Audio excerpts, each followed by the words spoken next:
Authorities in Rankin County face a civil rights lawsuit in federal court. Well, this morning's filing alleges that Rankin County deputies, they beat and tortured two black men back in January. 12 News' Richard Lake has more on the filing and the allegations it contains. A lawsuit filed on behalf of Michael Corey Jenkins and Eddie Terrell Parker seeks $400 million in damages for alleged abuse by Rankin County deputies. The 14-count suit goes into detail about the alleged misconduct on the night of January 24th in the town of Braxton. That's where Jenkins was shot in his mouth, suffering near fatal injuries.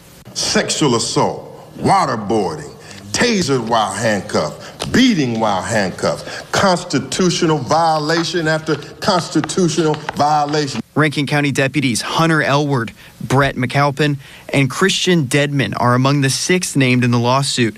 The other 3 deputies have not yet been named. Rankin County Sheriff Brian Bailey is listed as well. Sheriff Brian Bailey acted negligently. Bailey acted carelessly.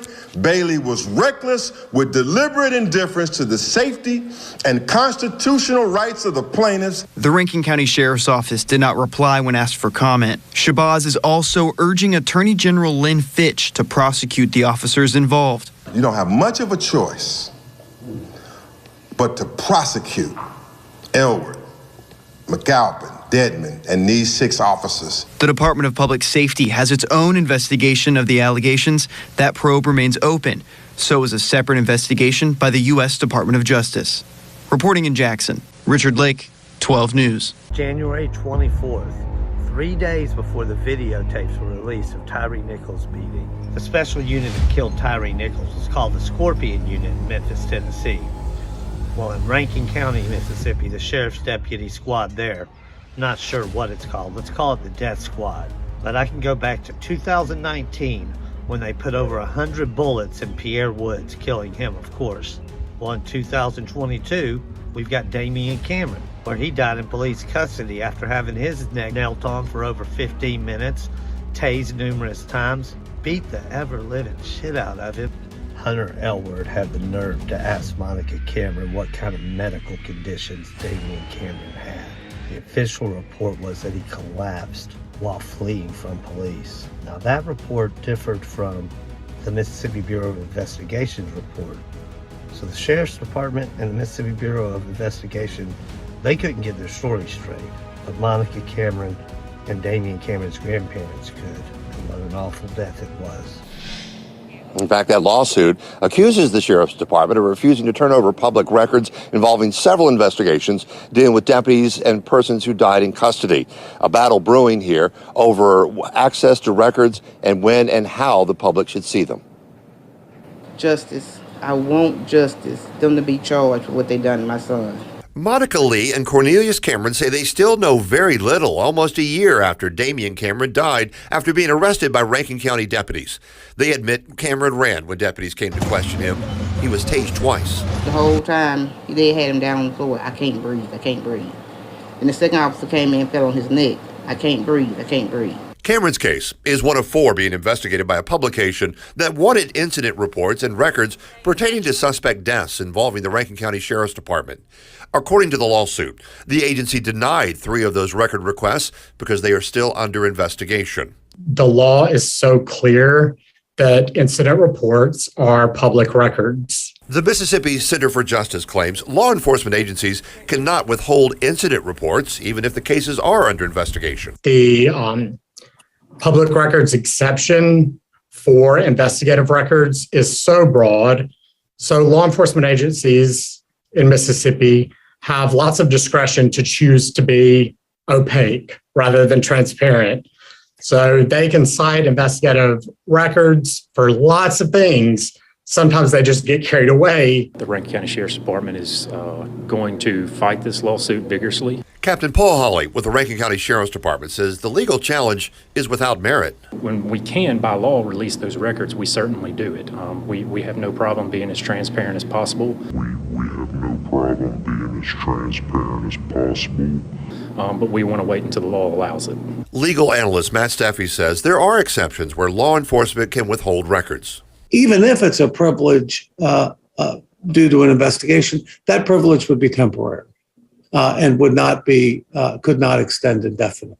Holly says those cases, including the one involving Damian Cameron, were handed over to MBI. They are currently investigating. I reached out to MBI today, hoping for a comment, certainly on Damian Cameron's case, who's now approaching the 1-year anniversary of his death. I was told simply that case is still open. Live in Brandon, Scott Simmons, 16. WAPT News. Wait, let me get this straight. So for the crime of dating a white girl in Mississippi, 6 cops without a warrant broke into Michael Jenkins' home, detained him and his roommate, beat them within an inch of their life, waterboarded them, pelted them with eggs, raped them with sex toys, and then tased them, and then finally shot one in the mouth. Wait, hold on. I didn't even get that right. Before they shot Michael Jenkins in the mouth and then claimed that he had a gun while he was handcuffed, they actually took turns using each other's tasers to see which one was stronger. Like that, all that in under 2 hours, and all the cops still have their jobs. The racist douchebag running that hick squad of a police unit, by the way, is named Brian Bailey, and he's actually currently under litigation right now for a wrongful death lawsuit in 2019, so all this shit is not new to him. Shabazz is also urging Attorney General Lynn Fitch to prosecute the officers involved. You don't have much of a choice but to prosecute Elward, McAlpin, Dedman, and these 6 officers. The Department of Public Safety has its own investigation of the allegations. That probe remains open. So is a separate investigation by the U.S. Department of Justice. I want you to really think about how fucked up our justice system is right now. So 6 police officers turned off their body cams to torture 2 men that were handcuffed. One guy got shot clean in the mouth from cheek to cheek, and nothing's going to happen to these 6 officers. Like, not a damn thing. Like, it's up to the DA to figure out if they want to press charges, and she'll be like, meh, I like these guys, fuck it. And the only thing you can do is sue. Of which you and I cover the bill for that. Like, these guys still keep their jobs. This guy, Hunter Elward, has actually been called a serial killer on TikTok before. From Pierre Woods all the way up to January of this year, when Rankin County deputies, 6 of them, raided a home without warrants and tortured and tased, they turned the body cams off before they went in. Turned them on hours later. They don't have their body cams on for any of these incidents. They've got body cams, but they just turn them off for these incidents. But they're killing people. Hunter Elward, Rankin County Sheriff's Deputy Hunter Elward, is a serial killer. A serial killer. And he has a job today. 2.5 weeks after the police beat Tyre Nichols to death, and 3 days before they released video footage of that beating, Rankin County, Mississippi has their own death squad with at least 1 serial killer on board. Rankin County, Mississippi deputies turned their body cams off, went to a home without a warrant, went into the home and beat, tortured, tased, waterboarded with milk while they said, "I can't breathe," threatening their life. 90 minutes straight of no body cam footage. During this beating, during this torture, one of the deputies, Hunter Elward, put the gun in the mouth of Michael Corey Jenkins, pulled the trigger. Michael Corey Jenkins survived. Because Michael Corey Jenkins survived, we know his statements were identical to the statements of the other man that was beaten nearly to death. Michael Corey Jenkins and Eddie Parker. Before entering this home, it's been confirmed that they turned their body cams off. They turned their body cams on after the incident. But for 90 minutes, here's some things we know happened. We know that a Rankin County deputy, most likely Hunter Elward, because he's the one who says that Michael Corey Jenkins pointed a gun at him. No gun recovered there.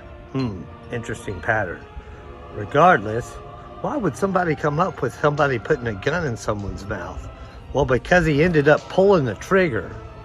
And then it turns out that in a 2019 incident, in a testimony to court, Carvin Johnson testified that a Rankin County deputy during a torture session put the gun in his mouth. Speaking of Hunter Elward, he's the same cop that nailed on the neck of Damian Cameron for over 15 minutes, tased him numerous times, did this in front of his mama. His mom wasn't allowed to give him water while he was begging for his life. So, with Carvis Johnson, oh, and there's other people, Pierre Woods, many people before, there's a whole string of deaths. But then, right here this year, in January, same month as Tyre Nichols, in Rankin County, 6 deputies go into the home. They waterboarded them with milk, trying to get them to admit to where the drugs were, that the drugs weren't there. Trying to get them to admit where the money was, that the money wasn't there. So they were gonna beat a confession out of them. And when they couldn't do it, they put the gun in the mouth and pulled the trigger. All this time, justice for Tyre Nichols, justice for Tyre Nichols. I want justice for Tyre Nichols just as much as the next guy. But we can't ignore that the police are killing us every day.